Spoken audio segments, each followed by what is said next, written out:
নমস্কার বন্ধুরা, welcome to আরকে sports. আশা করি তোমরা সবাই সুস্থ ও অনেক ভালো আছো। আজকের এই ভিডিওতে 2 থেকে 3টে খবর তোমাদেরকে শেয়ার করা রয়েছে। প্রথমে একটা সুখবর দিয়ে আজকের এই ভিডিওটা শুরু করব।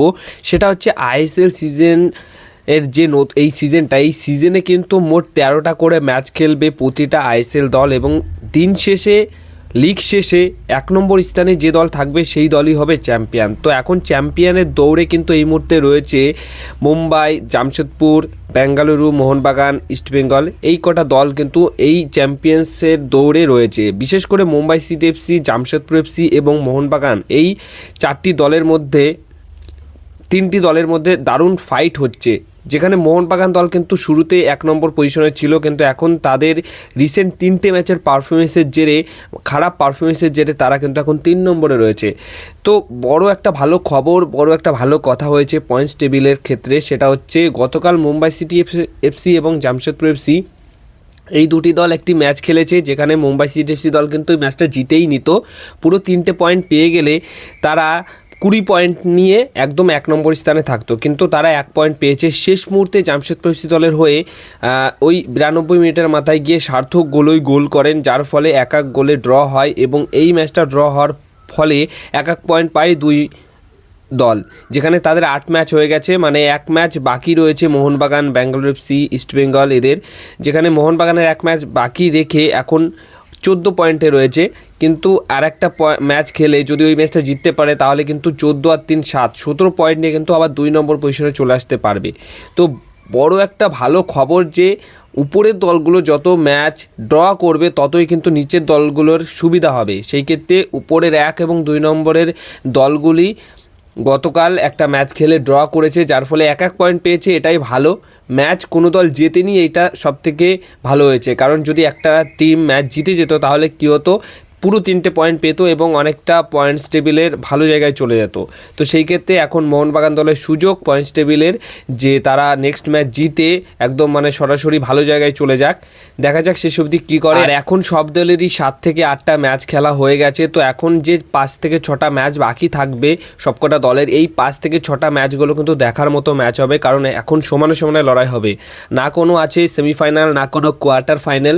এখন সবকটাই কিন্তু ফাইনাল ম্যাচের মতো হতে চলেছে। তাই এই ম্যাচগুলো তোমরা কোনোভাবেই মিস করো না, কারণ এখন কিন্তু পয়েন্টস টেবিলের বিশাল সমীকরণ ওঠানামা হবে। তো এরপরে নেক্সট আপডেট যেটা শেয়ার করব, এটা একটা খারাপ খবর রয়েছে, যেটা মোহনবাগান দলের মাঝমাঠের অন্যতম ভরসা প্লেয়ার। মাঝমাঠটা একদম দারুণ চলছে মোহনবাগান দলে। সেই ক্ষেত্রে সেই মাঝমাঠের একজন ভরসাযোগ্য ফুটবলার আপুয়া, সে কিন্তু অনুশীলনের মধ্যে চোট পেয়েছে গতকাল। আর অনুশীলনের চোট পাওয়ার পর কিন্তু সে তার 2 সাপোর্ট স্টাফের কাঁধে ভর দিয়ে মাঠ ছেড়েছেন, মানে খুব ভালোই চোট পেয়েছে। এখন দেখা যাক যে নেক্সট ম্যাচে তিনি খেলতে পারে কি পারে না। যদি সে না খেলতে পারে তাহলে মোহনবাগান দলের মাঝমাঠের জন্য এটা একটা কিন্তু খুবই খারাপ হবে, কারণ আপুয়া কিন্তু যেভাবে পারফরমেন্স করে তাতে করে একটা বিদেশি ফুটবলারকে টেক্কা দিতে পারে। তো বিদেশি ফুটবলারের মতোই কিন্তু মাঝমাঠটাকে সামলায়। তাই সেই ক্ষেত্রে আপুয়া যদি না থাকে তাহলে কিন্তু মোহনবাগান দলের জন্য খুবই খারাপ হবে মাঝমাঠের ক্ষেত্রে। সবশেষে যে আপডেটটা শেয়ার করব সেটা হচ্ছে মোহনবাগান দলের এই মুহূর্তে যে পজিশনের ফুটবলার দরকার ছিল এই সিজনের শুরু থেকেই, সেটা হচ্ছে একটা প্রপার সেন্টার অ্যাটাকিং মিডফিল্ড পজিশনের ফুটবলার। সেটা তো নেওয়া হয়নি। তো এখন কিন্তু অনেকেরই মনে পড়ছে গ্রেগ স্টুয়ার্টের কথা, হুগো বোমসের কথা, জনি কাউকোর কথা। জনি কাউকো যা পারফরমেন্স করছে তাতে করে মোহনবাগান দলের সমর্থকদের আর ম্যানেজমেন্টের তো আফসোসই হবে, কারণ তিনি মুম্বাই সিটি এফসি দলের হয়ে দারুণ খেলছে। তার পাশাপাশি হুগো বোমসকেও ছেড়ে দেওয়া হয়েছে। হুগো বোমস লোন ডিলে অন্য জায়গায় খেলছে, ওড়িশাতে খেলছিল সেখানে। তারপর কিন্তু বন্ধুরা এখন গ্রেগ স্টুয়ার্টকেও ছেড়ে দেওয়া হয়েছে।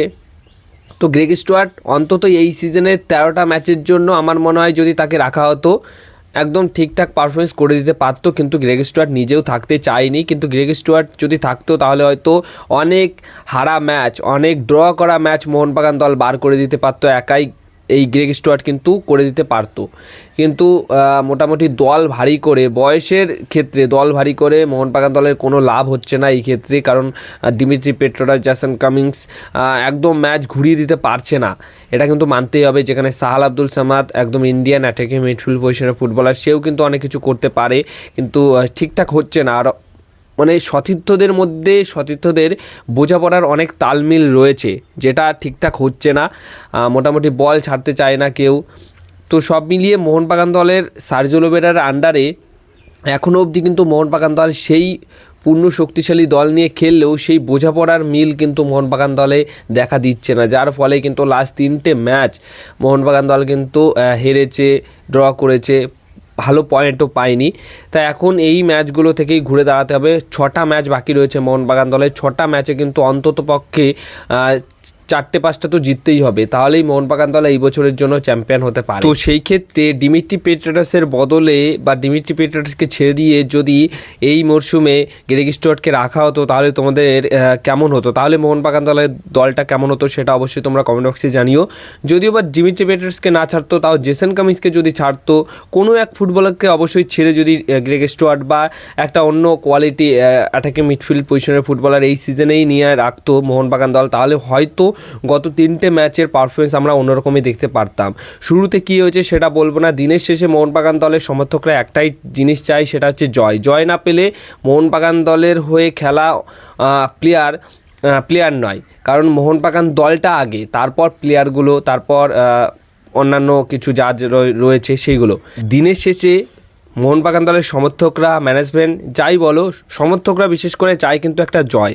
আর চ্যাম্পিয়ন দল তারা প্রতি ম্যাচেই জিতবে, এটাই তো সমর্থকদের একটা আশা থাকবে, দাবি থাকবে। কিন্তু সেটা যদি ঠিকঠাক করে না হয়, এত সবথেকে হাইয়েস্ট পেইড দল কিন্তু মোহনবাগান দল, মানে সবথেকে টাকা বেশি, সব দিক দিয়েই কিন্তু টাকা বেশি মোহনবাগান দলের। সেই ক্ষেত্রে যদি এত স্কোয়াড ভ্যালু থাকে, মার্কেট ভ্যালুর দিক দিয়ে, সব দিক দিয়েই, তাও যদি মোহনবাগান দল এরকম সাফার করে লিগ টেবিলে, যেখানে অন্যান্য মাত্র 18 কোটি 20 কোটির দল তারা এখন 1-2 নম্বর পজিশনে রয়েছে, তাহলে বুঝতেই পারছো যে দল মোহনবাগান দলের যেটা রয়েছে এই মুহূর্তে সেটা কিন্তু শুধু বয়সের দিক দিয়ে ভারী দল হয়ে গেছে, অনেক মোটা দল হয়ে গেছে, কিন্তু কাজের ক্ষেত্রে অনেকটাই কম রয়েছে অনেক কিছু।